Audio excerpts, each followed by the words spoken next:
Olá, seja bem-vindo a mais um culto compacto, culto aqui da nossa Lagoinha Orlando Church. Eu sou o Samuel e é um privilégio poder saber que você está aqui com a gente. Eu estou aí e você está aqui com a gente. E esse é o nosso culto compacto que acontece toda semana, ao vivo, no seu canal do YouTube e também aqui na nossa igreja. Esse é o nosso culto online e ele é compacto por vários motivos. Ele é compacto porque ele é mais curtinho, então não é um culto, é um curto. E também é compacto porque nós fazemos pactos de oração aqui, nós colocamos grandes coisas diante nas mãos do grande Deus, na certeza que Ele trará grandes respostas. Então eu queria convidar você para você se inscrever no nosso canal, primeira coisa. Segunda coisa, ativar o sininho para receber as nossas notificações e compartilhar esse link com o maior número de pessoas que você puder. Como é que você participa do compacto? Você pode participar de várias formas, aumentando o som aí do seu volume da sua televisão, do seu tablet, do seu telefone, ou participando com a gente aqui nos comentários. Primeira coisa que eu queria pedir é para você escrever de onde você é.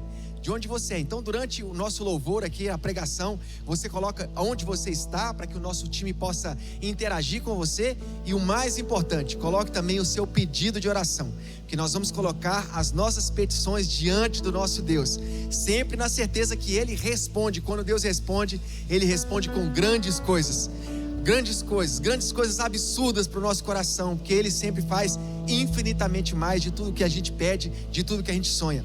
Então prepara o seu coração, afasta o sofá aí, fica de pé e nós vamos adorar o Senhor daquele jeito que a gente sabe, com bastante intensidade na presença dEle. Vamos exaltá-lo. Vamos lá, compacto.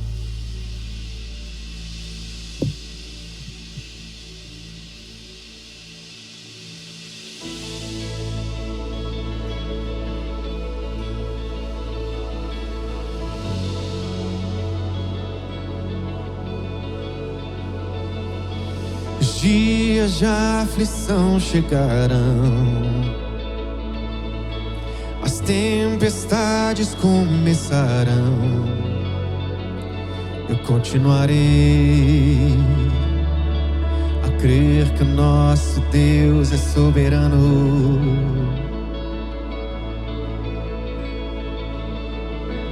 Cadeias que não se quebrarão,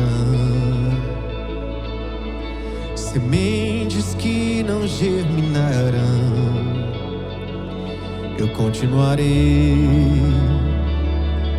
a crer que o nosso Deus é soberano.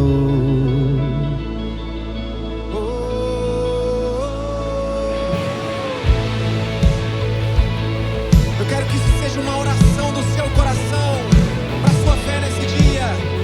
Nós vamos cantar. Os dias de aflição chegarão, as tempestades começarão.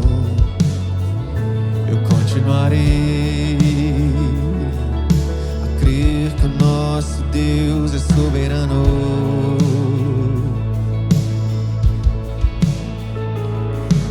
Cadeias que não se quebrarão, sementes que não germinarão. Eu continuarei a crer que o nosso Deus é soberano. Vamos cantar. Ainda estou de pé, ainda estou de pé, ainda eu cantarei que o meu socorro vem do meu Senhor.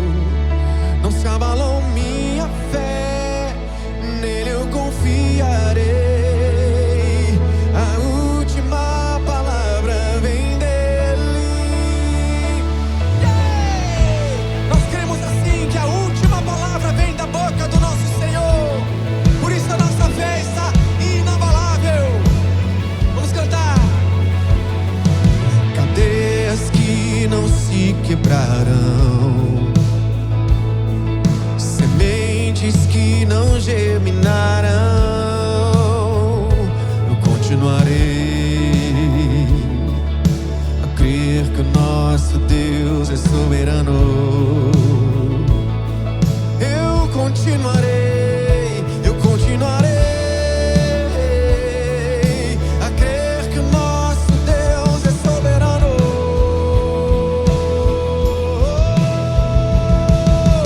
Ainda estou de pé,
abalou minha fé, nele eu confiarei. Vamos mandar! Hey! A última palavra vem dele, eu ainda estou de pé, ainda eu cantarei, que o meu socorro vem, ele vem do meu Senhor, não se abalou a minha fé, nele eu confiarei.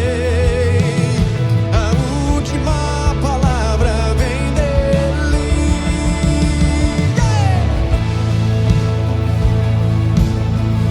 A última palavra vem do Senhor. Ele tem todas as respostas, ele tem todo o controle. Aleluia, aleluia.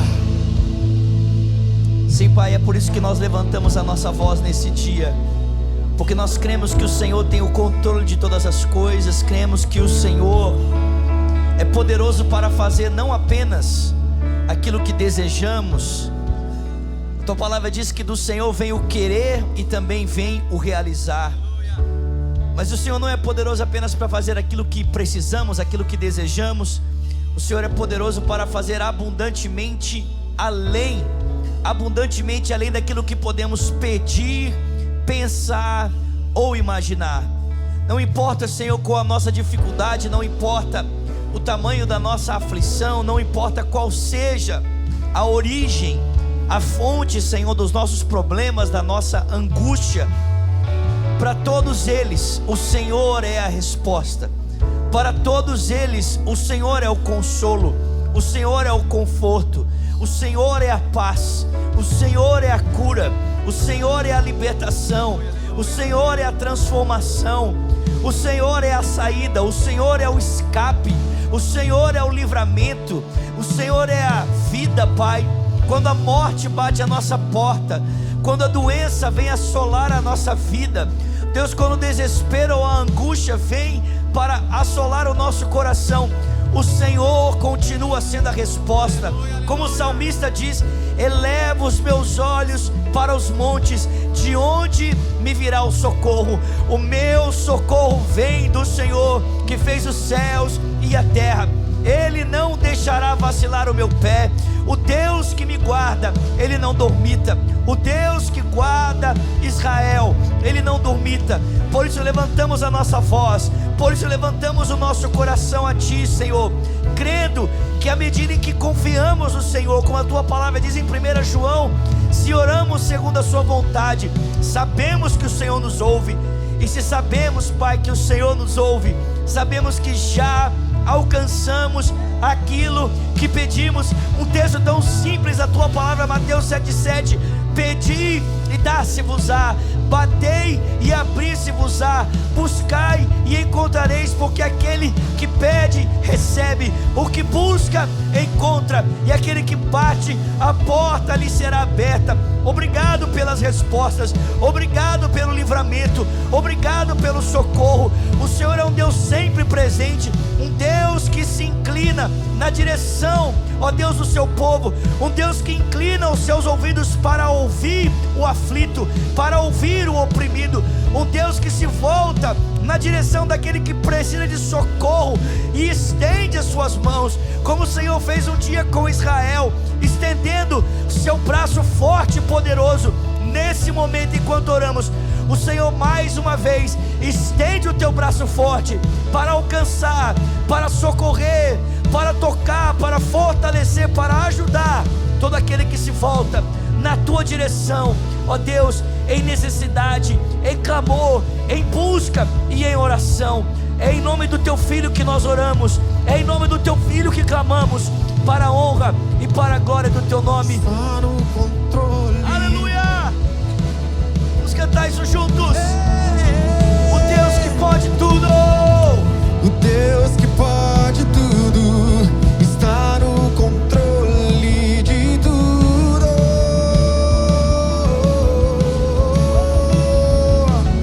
O Deus que pode tudo está no controle de tudo. Ainda estou de pé,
escreva aí para nós: ainda estou de pé. Nós cremos nisso, pela graça, pelo favor e pela misericórdia do Senhor. Você sabe, o compacto é um lugar de nós não apenas vivemos uma parte da nossa experiência de ser igreja, mas vivemos essa realidade na sua totalidade, na sua dinâmica completa. Em Lagoinha nós temos esses 3 pilares: adoração, celebração e serviço. Eu convido você nessa hora a continuarmos adorando o nome do Senhor através da entrega dos nossos dízimos e das nossas ofertas. Paulo ensina para nós esse princípio de uma forma tão clara. Em 2 Coríntios, no capítulo 9, a partir do versículo 6, Paulo diz: aquele que semeia pouco, pouco também ceifará. Aquele que semeia com abundância também ceifará. Paulo diz: cada um contribua segundo propôs no seu coração, não por tristeza e nem por necessidade, porque Deus ama ao que dá com alegria. Então não importa onde você esteja nessa hora, eu desafio você a fazer a sua parte. Você que é um membro de Lagoinha, mesmo online, mesmo à distância, você também é convocado, você também é desafiado nessa hora a fazer a sua parte, a fazer o seu melhor e a devolver ao Senhor o seu dízimo e a sua oferta. A palavra dízimo significa 10ª parte. Nós separamos 10% de tudo aquilo que recebemos para devolver ao Senhor como uma expressão da nossa fidelidade.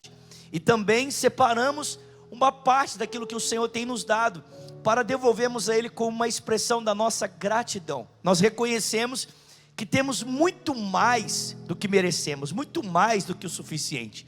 E por isso então, não apenas seguimos o princípio da semeadura no que diz respeito ao dízimo, mas também em generosidade devolvemos ao Senhor as nossas ofertas. Na sua tela vão aparecer as formas de contribuição. Se você me acompanha do Brasil, a melhor ferramenta para você é o Pix. Se você está aqui na América, nós temos o Zelle, o Cash App. Se você está em alguma outra parte do mundo, você pode usar o PayPal. Nós vamos continuar adorando o nome do Senhor. Faça a sua parte, faça o seu melhor, e daqui a pouco eu volto para trazer uma palavra de Deus ao seu coração. Está com a gente aqui hoje esse companheiro, amigo maravilhoso, pastor Samuel Misraí, fazendo um louvor para a gente. Então vamos continuar adorando o Senhor e daqui a pouco nós voltamos.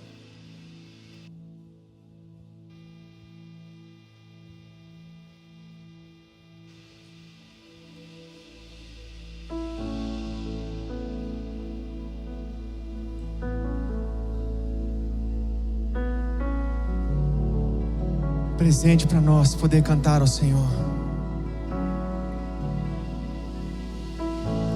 Tudo está preparado aqui, a casa e o meu coração também. Tu és o único motivo que me fez chegar. Os filhos já estão online aqui. Aleluia.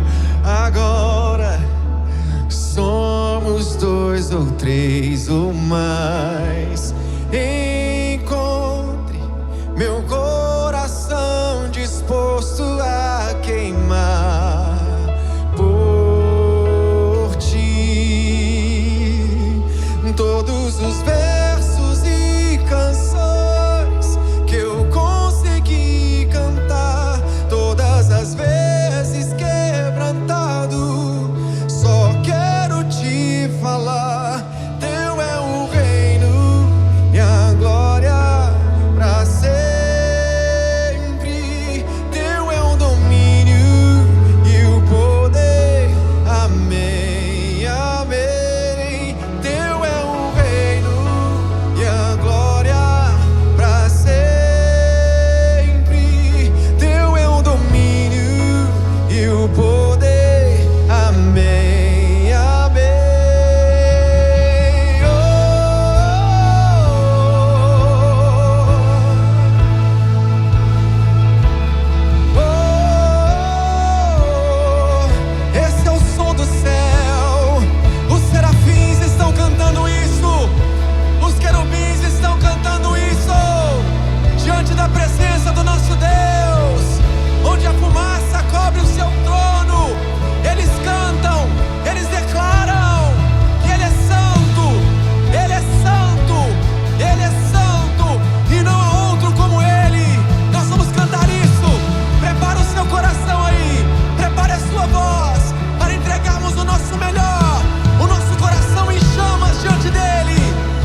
colocamos diante da tua grandeza, diante da tua beleza, e declaramos a tua santidade. Isso é incomparável.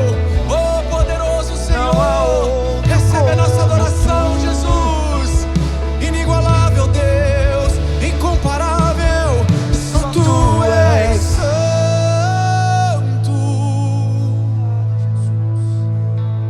só tu és santo. Não há outro como tu, não há outro como tu, não há outro como tu, não há outro como Jesus. Você pode exaltar o nome do Senhor nesse dia, digitando um glória a Deus, um aleluia, colocando um foguetinho, foguinho, raio, palminha, alguma coisa aí, um emoji, para celebrar juntamente conosco. Aleluia. Fala, gente, estamos aqui para darmos continuação à nossa série sobre os 5 pilares da reforma protestante, que respondem uma pergunta que certamente é a pergunta mais importante da nossa vida. Eu sempre falo aqui em Lagoinha, Orlando, a vida de um cristão é marcada por 2 momentos. O primeiro momento, o dia que ele conhece Jesus, e o segundo momento é o dia que ele vai se encontrar com Cristo. E o que nós fazemos, né, nesse meio tempo é determinante para como nós vamos nos apresentar para esse segundo encontro. Então, os 5 solas respondem essa pergunta muito importante: como é que alguém pode conhecer a Cristo? Como é que um homem pode ser salvo? E os reformadores diriam que a resposta para isso está na Escritura. E a Escritura diz que o homem é salvo pela fé depositada graciosamente na pessoa de Cristo, para que o próprio Deus possa ser glorificado. Semana passada falamos sobre somente a Escritura, e hoje eu falo com você sobre somente a graça de Deus. E quando nós falamos somente a graça, sola gratia, o que nós estamos falando? Olha só, reafirmamos que na salvação somos resgatados da ira de Deus unicamente por sua graça. A obra sobrenatural do Espírito Santo é o que nos leva até Cristo, soltando-nos da servidão do pecado e erguendo-nos da morte espiritual para a vida espiritual. Negamos que a salvação em qualquer sentido seja obra humana. Métodos, técnicas ou estratégias humanas por si só não podem realizar essa transformação. A fé não é produzida pela nossa natureza não regenerada, mas é fruto da graça de Deus. Você pode dar um glória a Deus por isso? Você pode digitar um glória a Deus? Nós somos salvos somente pela graça de Deus. E algo muito importante é nós definirmos essa palavra graça. Graça normalmente é definida da seguinte forma: graça é um favor imerecido. Graça é tudo aquilo que nós temos da parte de Deus sem nós merecemos. E eu acho, claro, essa definição ela é muito boa, mas alguns anos atrás, estudando a palavra de Deus, me veio uma outra definição de graça no meu coração, e eu gostaria de compartilhar com você. Aliás, no contexto do Antigo Testamento, quando essa palavra graça aparece, essa bondade de Deus de nos dar aquilo que nós não merecemos, a palavra graça significa exatamente essa disposição de Deus de ser voltado para fora de si mesmo. Ou seja, o nosso Deus não é um Deus ensimesmado, introspectivo, que faz tudo para Ele mesmo, visando o seu próprio benefício. Não, o nosso Deus é um Deus extrovertido, Ele é voltado para fora. O coração do nosso Pai visa o nosso bem, visa o nosso proveito. E gente, isso aqui é tão sensacional, porque uma vez que Deus é voltado para fora de si, o nosso Deus é uma comunidade de amor, uma trindade santa, Pai, Filho e Espírito Santo. O Pai vive voltado em amor para o Filho, o Filho vive voltado em amor para o Pai, e tudo isso se dá pelo vínculo do Espírito Santo. O Pai então nos inseriu nessa família, Ele nos colocou para dentro, para que eu e você pudéssemos desfrutar desse transbordar do seu amor. Ou seja, Deus não nos cria por falta, né? Deus não nos cria porque Ele estava lá no céu, olhou para o lado e falou assim: estou aqui sozinho, preciso de alguém para fazer companhia. Não, Assim como um casal, né, que está ali construindo a sua família, está ali construindo o seu lar, e de repente eles se veem num momento de transbordar de amor, em que eles percebem que é necessário que esse amor toque a vida de alguém, e eles então se propõem a ter um filho. Deus fez a mesma coisa. Deus estava tão satisfeito nele mesmo, no seu relacionamento com o seu Filho eterno, pelo vínculo do Espírito, que Deus falou: olha, é tanto amor que nós precisamos transbordar. É tanto amor que nós precisamos alcançar mais alguém. E Deus nos criou para sermos alvo desse amor. Ou seja, o que de melhor Deus poderia nos dar, Ele está nos dando, que é Ele mesmo, por meio do seu Filho. E essa disposição de Deus de ser voltado para fora. E na verdade é exatamente isso que algum tempo atrás eu aprendi estudando sobre esse conceito de graça, olhando para as Sagradas Escrituras. O que é graça? Senão um Deus que age para o nosso benefício, senão um Deus que age para nos alcançar, para nos redimir e para nos transformar. Nós vemos isso de Gênesis a Apocalipse. Todas as vezes que a graça de Deus aparece no contexto das Sagradas Escrituras, irmãos, ela aparece nesse contexto de que Deus está fazendo alguma coisa para nos alcançar, Deus está fazendo algo para nos resgatar, Deus está fazendo algo para nos trazer de volta para o relacionamento com Ele. E é muito simples ver isso. Olhe para o contexto de Gênesis 3. Na queda dos seres humanos, os homens estão ali sofrendo as consequências do seu pecado, sofrendo as consequências da sua rebelião, da sua desobediência. E a Bíblia diz que nesse contexto, Deus promete dar um descendente nascido da mulher, que vai esmagar a cabeça da serpente, apesar de ter o seu calcanhar ferido. Como é o nome disso? É graça. Poucos capítulos depois, nós vemos Deus mais uma vez agindo com misericórdia, quando a humanidade está tomada pela perversão, pela violência, pelo pecado, pela injustiça, e Deus se volta para a família de um homem chamado Noé, e diz para ele: Noé, constrói uma arca, porque através de você, eu quero preservar a humanidade. Como é o nome disso? Graça. Poucos capítulos depois, Deus se volta para a terra de Ur, e escolhe um homem pagão, chamado Abraão, para por meio dele dar início a um projeto salvador, chamado povo de Israel. Como é o nome disso? Graça. Deus preserva Isaac, Jacó, José, o conduz todo a um projeto para que ele se torne governador do Egito. Como é o nome disso? Graça. O próprio José, após se tornar governador e se encontrando com os seus irmãos, ele olha para eles e diz: gente, tudo isso que me passou, tudo isso que aconteceu, foi apenas por um motivo, para que Deus pudesse me usar como salvador para vocês e para todo mundo. Como é o nome disso? Graça. Esse povo permanece 400 anos no Egito como escravo, e Deus então, com o braço estendido e mão poderosa, liberta esse povo do contexto da escravidão. Como é o nome disso? O nome disso é graça. Depois Deus decide se revelar em um tabernáculo, um meio imperfeito, de formas imperfeitas e limitadas, para nos fazer conhecer a realidade do eterno. Como é o nome disso? Graça. Deus decide aceitar sacrifícios de forma providencial, que sinalizavam para o sacrifício perfeito do contexto do Novo Testamento. Como é o nome disso? Graça de Deus. Deus levanta profetas para trazer o povo de volta. Graciosamente permite que esse povo vá ao exílio, para os purificar, os traz de volta. Reconstrói o templo, e Ele promete que a glória da segunda casa será maior do que a primeira. Como é o nome disso? O nome disso é graça. E o Novo Testamento começa dizendo que um profeta é levantado para preparar o caminho para o Senhor, para o Cordeiro de Deus que tira o pecado do mundo. O próprio Deus se faz carne, habita entre nós, e vemos a sua glória, glória como do unigênito do Pai. Como é o nome disso? Graça. Cristo sobe a cruz, se entrega por mim e por você, ressuscita ao terceiro dia, promete que vai voltar para nos buscar, para estarmos eternamente com Ele, nos dá o seu Espírito Santo, perdoa os nossos pecados, compartilha dádivas espirituais. Como é o nome disso? O nome disso é graça. Ou seja, em todos os atos de Deus da história, que Ele visa nos restaurar para Ele, que Ele visa nos alcançar para Ele, a isso chamamos de graça. Graça de Deus.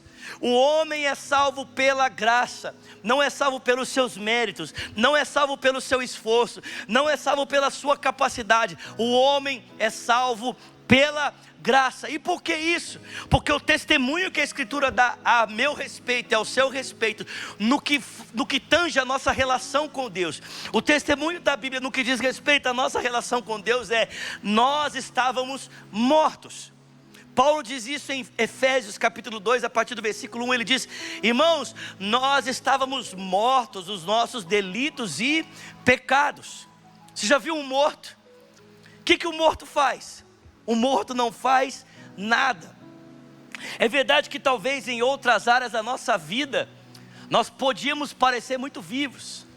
Talvez você olhe para você hoje, talvez você não tenha um relacionamento com Deus, ainda não entregou a sua vida a Cristo, e você olha para a sua vida e você fala assim: Zulato, na minha vida pode parecer tudo, menos morte. A última coisa que parece na minha vida é cheiro de morte, pelo contrário, parece que eu estou muito vivo.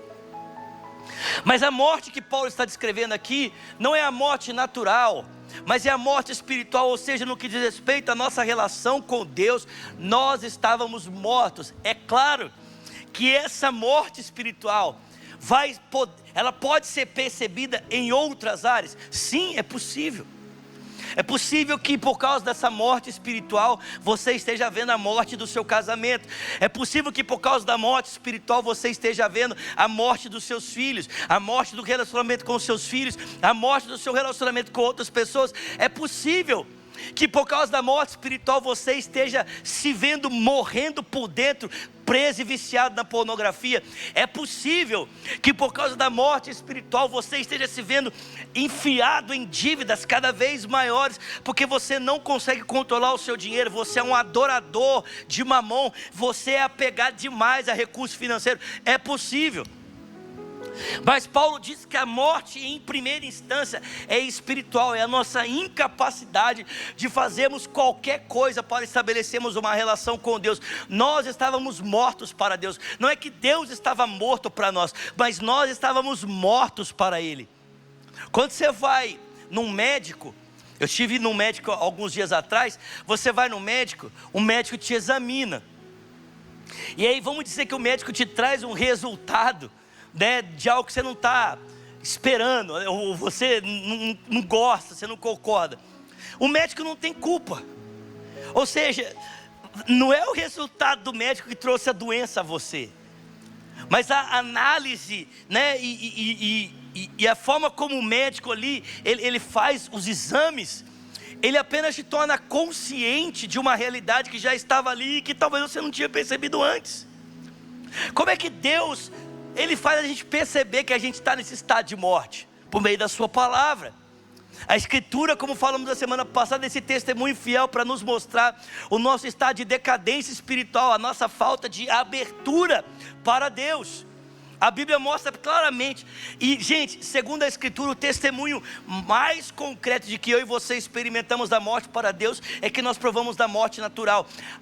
Para Paulo, em Romanos capítulo 3, Romanos capítulo 4, Paulo diz: todos pecaram e destituídos estão da glória de Deus. E a consequência para Paulo imediata e clara de que nós estamos destituídos da glória de Deus, que nós estamos mortos espiritualmente, é porque nós morremos naturalmente. Nós morremos. A morte não é o projeto natural de Deus para nós. A morte não deveria fazer parte. Por isso que quando alguém morre, a gente fica assim, meio que sem saber o que está acontecendo, porque nós não fomos criados para isso.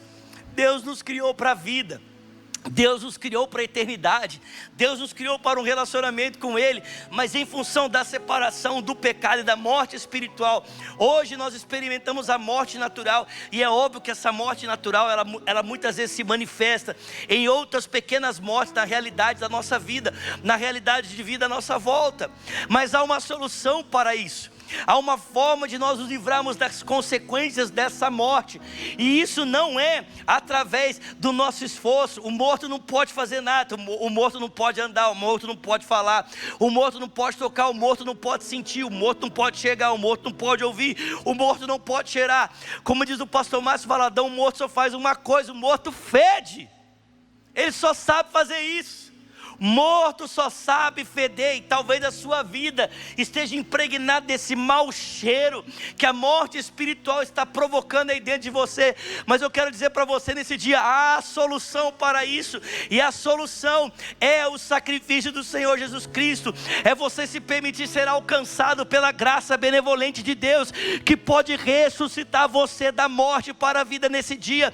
Paulo diz: nós somos salvos pela graça. Isso não vem de nós, isso é um dom gratuito de Deus, não é pelas obras, para que ninguém se glorie. Ou seja, não é o resultado do nosso mérito, não é o resultado do nosso esforço, mas é o resultado do mérito, da graça e do favor imerecido de Deus. A fé cristã não é pautada no sacrifício que o homem faz para alcançar o céu, mas é pautada no sacrifício que o céu fez para alcançar um homem. Deus se esvaziou de sua glória, desceu entre nós e nos tomou pela mão, nos tirou da morte para nos levar de volta à vida, por meio da ressurreição do seu Filho Jesus Cristo. E se você está feliz com aquilo que eu estou pregando nesse dia, pelo amor de Deus, digita um aleluia e um glória a Deus aí. Aleluia!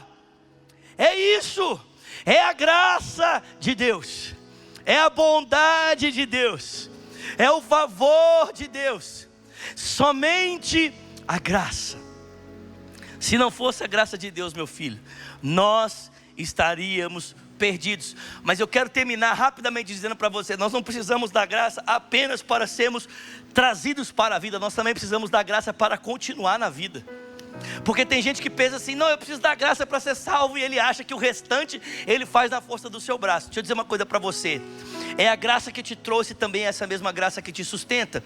A graça que te alcançou e te colocou aqui também é a graça que é suficiente para te sustentar. Não existe desculpa para nós abandonarmos uma vida que recebemos gratuitamente, porque o sustentar dessa vida não está pautado na nossa capacidade de fazer, mas está sustentada na capacidade do Espírito de Deus. Deus nos selou, Ele colocou em nós o selo do Espírito, que é a garantia de que aquilo que Ele fez em nós e por nós terá a sua consumação, para a honra e para a glória do nome de Jesus. Pai, muito obrigado por essa palavra. Obrigado por aquilo que o Senhor está nos revelando nesse dia, por meio das Sagradas Escrituras. Obrigado porque o Senhor está nos comunicando o poder da Tua graça. Obrigado porque nesse dia o Senhor está abrindo os nossos olhos para perceber a maravilhosa obra que o Senhor realizou por nós e que nós não merecíamos. Nós te louvamos, nós te honramos, Pai, e que essa mesma graça que nos alcançou nos lugares escuros, nos lugares de morte, ela é suficiente também agora para nos ajudar a continuar caminhando em vida e na vida abundante que o Senhor conquistou para nós. Muito obrigado, Pai. Não estamos mais debaixo de condenação, não estamos mais debaixo de opressão, e otimamente, claro, Pai, isso não tem a ver com podemos viver da forma como queremos, não. Essa graça que nos alcançou nos capacita para viver a vida que o Senhor conquistou para cada um de nós. Eu oro para que o Teu Espírito alcance cada um daqueles que nos acompanham nesse dia com um poder maravilhoso. Eu oro, Senhor, para que essa graça renove, transforme, para que essa graça modifique, para que essa graça levante, para que essa graça sopre esperança. Como a Tua palavra diz no Salmo 51, Deus restitui nos meus irmãos a alegria de serem salvos, a alegria de saber que eles foram alcançados pela presença do Senhor, pela graça poderosa do Senhor. Libera cura nesse dia, libera, Senhor, oh Deus, libertação dos pedidos que foram apresentados, que foram colocados. Senhor, responde com o Teu favor, nós te pedimos isso em o nome de Jesus Cristo. E quem crê, digita um amém, um aleluia. Ainda com os seus olhos fechados, coloque a sua mão sobre o seu coração. Se você quiser ficar de olho aberto, para nós não perdermos o contato, ore comigo dizendo: Senhor Jesus, nesse dia eu abro o meu coração e eu recebo a Tua graça. Ore dizendo: Jesus, e eu que um dia me desviei, nesse dia eu volto, na certeza de que o Senhor me recebe, em nome de Jesus. Amém, amém, amém. Nós estamos encerrando o compacto nesse dia, mas eu peço a você que está aí tomando essa decisão por Cristo como seu Senhor, o seu Salvador, digita para nós, por favor, hashtag eu decido por Jesus. Não importa aonde você esteja, não importa qual é o contexto, nós queremos caminhar com você, queremos estar ao seu lado. Nós temos uma comunidade aqui de Lagoinha Orlando que se estende, né, nesse ambiente virtual. Temos GCs, líderes, e nós queremos caminhar com você. Então eu te peço gentilmente, digita para nós, hashtag eu decido por Jesus. Nós queremos orar com você e caminhar com você, ok? Que Deus te abençoe, que a graça de Jesus possa inundar o seu coração. Semana que vem voltamos para mais um compacto. Deus abençoe você e até lá. Valeu! Obrigado por você estar ligado com a gente aqui, ouvindo essa palavra de Deus. Eu oro para que ela toque o seu coração. Te convido a curtir, deixar seu comentário, pedido de oração. Deixe a sua oferta, a devolução do seu dízimo, agradecendo a Deus por aquilo que Ele falou com você. E continua com a gente aqui, ligado na Lagoinha Orlando Church. Deus te abençoe.